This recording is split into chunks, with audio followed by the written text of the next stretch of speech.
پاس چھوٹی تلواریں اور ایک ایک خنجر تھا۔ فروش انہیں اندر لے گیا۔ درباری ایک طرف کھڑا تھا۔ زکوئی گہری سوچ میں کھو گئی۔ وہ کمرے سے نکلی اور ناجی کے کمرے کا رخ کیا، مگر دربان نے اسے دروازے پر روک دیا اور کہا کہ اسے حکم ملا ہے کہ کسی کو اندر نہ جانے دے۔ زکوئی کو وہاں ایسی حیثیت حاصل ہو گئی تھی کہ وہ کمانڈروں پر بھی حکم چلانے لگی تھی۔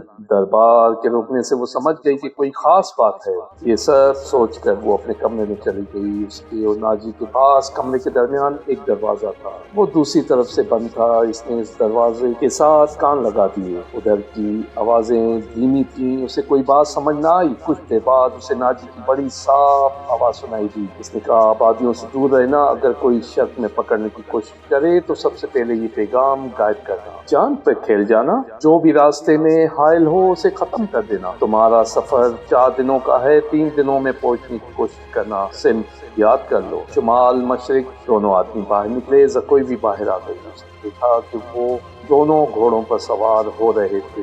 ناجی نے زکوئی کو دیکھا تو اسے بلا کر کہا، میں باہر جا رہا ہوں، کام بہت ہے، تم آرام کرو، اگر اکیلے دل نہ لگے تو حرم میں گھوم پھر آنا۔ ہاں، زکوئی نے کہا، جب سے آئی ہوں باہر نہیں نکلی۔ ناجی اور فروش چلے گئے۔ زکوئی نے چگا پہنا، کمر بند میں خنجر ارسا اور حرم کی طرف چل پڑی۔ وہ پہلی دفعہ وہاں گئی تھی۔ سب نے اس کا استقبال احترام اور پیار سے کیا۔ ان 2 لڑکیوں نے بھی اسے خوش آمدید کہا جو اسے قتل کرانا چاہتی تھی۔ زکوئی سب سے ملی، ہر ایک کے ساتھ باتیں کی اور واپس چل پڑی۔ وہ خناٹ ملازمہ بھی وہیں تھی جسے اس کے قتل کے لیے کہا گیا تھا۔ اس نے زکوئی کو بڑی غور سے دیکھا۔ زکوئی باہر نکل گئی۔ حرم والے مکان اور ناجی کی رہائش گاہ کا درمیانی علاقہ اونچا نیچا تھا، وہ ویران۔ زکوئی حرم سے نکلی تو ناجی کی رہائش گاہ کی طرف جانے کی بجائے بہت تیز دوسری سمت چل پڑی۔ ادھر ایک پگ ڈنڈی بھی تھی، لیکن زکوئی اس سے ذرا دور ہٹ کر جا رہی تھی۔ اس سے 15-20 قدم پیچھے ایک سیاہ سایہ چلا جا رہا تھا۔ وہ گویا انسان ہی ہو سکتا تھا، مگر سر سے پاؤں تک اس کے ایک لبادے میں لپٹا ہونے کی وجہ سے وہ سیاہ بھوت لگا تھا۔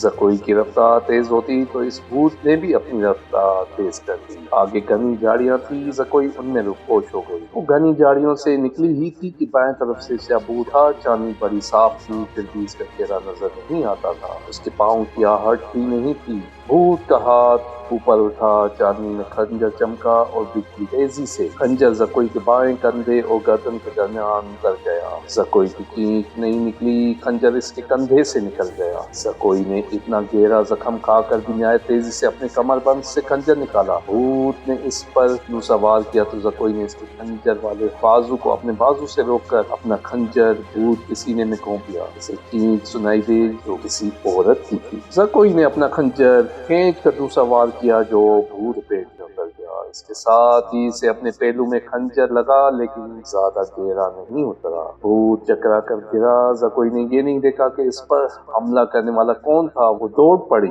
اس کے جسم سے خون بہت تیزی سے بہہ رہا تھا۔ وہ بڑی مشکل سے قدم گھسیٹ رہی تھی۔ اس کی منزل تھوڑی ہی دور رہ گئی تھی جہاں تک پہنچنا ایسے بھی ممکن نظر نہیں آتا تھا۔ وہ مسلسل صلاح الدین اور علی بن سفیان کو پکارے جا رہی تھی۔ قریب کہیں ایک سنتری پھر رہا تھا۔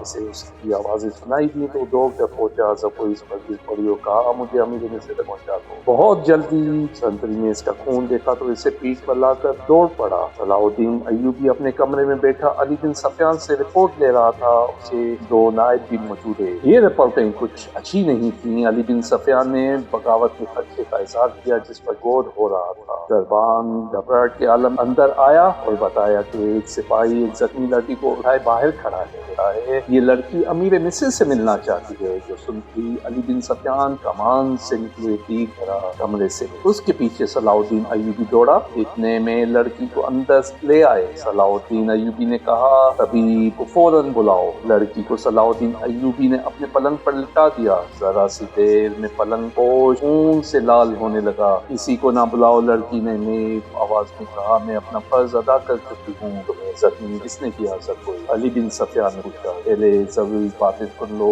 زکوئی نے کہا، شمال مشرق کی طرف سوار دوڑا دو سوار جاتے نظر آئیں گے، دونوں کے چگے بادامی رنگ کے ہیں، ایک کا گھوڑا بادامی اور دوسرے کا سیاہ ہے، وہ راجل لگتے ہیں۔ ان کے پاس سالار ناجی کا تحریری پیغام ہے جو عیسائی بادشاہ فرینک کو بھیجا گیا ہے۔ ناجی کی یہ سوڈانی فوج بغاوت کرے گی، مجھے اور کچھ معلوم نہیں، تمہاری سلطنت سخت خطرے میں ہے۔ ان دو سواروں کو راستے میں پکڑ لو، تفصیلات ان کے پاس ہیں۔ بولتے بولتے زکوئی کو گشیا۔ دو طبیب آ گئے، انہوں نے زکوئی کا خون بند کرنے کو شروع کر دی، اس کے منہ میں دوائیاں ڈالی جن کے اثر سے وہ بولنے قابل ہو گئی، وہ ضروری پیغام دے دی۔ اس کے بعد اس نے دوسری ساری باتیں سنائی، مثلاً ناجی نے اوروش کے ساتھ کیا باتیں کی، اسے کس طرح اپنے کمرے میں بھیج دیا گیا، ناجی کا غصہ اور بھاگ دوڑ، دو سواروں کا آنا وغیرہ وغیرہ۔ زکوئی نے صلاح الدین ایوبی کا ہاتھ پکڑا اور چوم کر کہا، اللہ آپ کا اور آپ سلطنت کو سلامت رکھے، آپ شکست نہیں کھا سکتے، مجھ سے زیادہ کوئی نہیں بتا سکتا کہ صلاح الدین ایوبی کا ایمان نامدہ ہے۔ پھر اس نے علی بن سفیان سے کہا، میں نے کوتاہی تو نہیں کی، آپ نے جو فرض مجھے سونپا تھا میں نے پورا کر دیا، تم نے اس سے زیادہ پورا کیا۔ علی بن سفیان نے کہا، میرے تو وہم و گمان میں بھی نہیں تھا کہ ناجی سخت خطرناک کارروائی کرے گا، تمہیں جان قربانی دینا پڑے گی، میں نے تمہیں صرف مخبری کے لیے وہاں بھیجا تھا،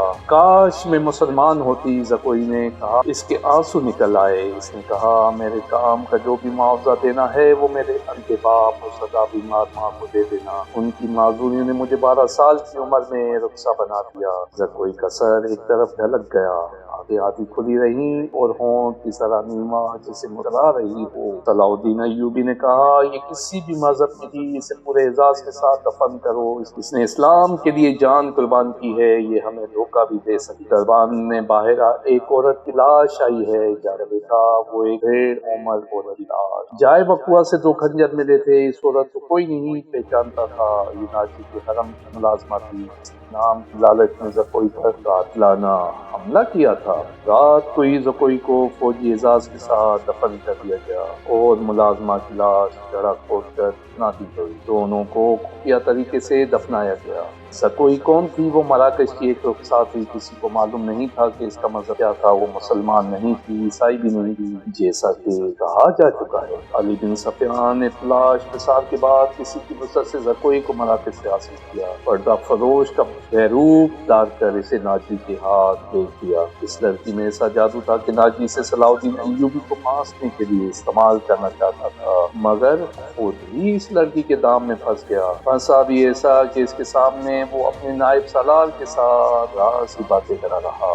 اس نے زکوئی کو جشن کی رات صلاح الدین ایوبی کے خیمے میں بھیجا اور اپنی اس فتح پر بے حد مسرور تھا کہ صلاح الدین ایوبی کا اس نے بت توڑ دیا ہے، اب وہ اس لڑکی کے ہاتھوں اسے شراب بھی پلا سکے گا اور پھر اسے اپنا مرید بنا دے گا۔ مگر اس کے فرشتوں کو بھی معلوم نہ ہو سکا کہ زکوئی صلاح الدین ایوبی کی ہی جاسوسا تھی۔ وہ اسے خیمے میں رپورٹیں دیتی رہی اور صلاح الدین ایوبی سے ہدایتیں دیتی رہی۔ خیمے سے نکل کر زکوئی دوسری طرف چلی گئی تھی، جہاں اسے منہ سر لپیٹے ایک آدمی ملا تھا، وہ آدمی علی بن سفیان تھا، جس نے اسے کچھ اور ہدایتیں دی تھیں۔ اس کے بعد زکوئی ناجی کے گھر سے باہر نہ نکل سکی، اس لیے وہ علی بن سفیان کو کوئی رپورٹ نہ دی۔ اس کے مرنے کے کچھ عرصے بعد وہ معاوضہ جو علی بن سفیان نے اس کے ساتھ طے کیا تھا صلاح الدین ایوبی کی طرف سے انعام، اور وہ رقم علی بن سفیان نے ناجی سے پردہ فروش بیس میں زکوئی کی قیمت کے طور پر وصول کی تھی۔ مراکش میں زکوئی کے معذور والدین کو ادا کر اس رات کے سارے ٹوٹ گئے اور صبح طلوع ہوئی تو علی بن سفیان 8 سواروں کے ساتھ انتہائی رفتار سے شمال مشرق جا رہا تھا۔ آبادیاں دور پیچھے رہ گئی تھی، اسے معلوم تھا کہ فرینک کے ہیڈ کوارٹر تک پہنچنے کا راستہ کون سا ہے۔ رات انہوں نے گھوڑوں کو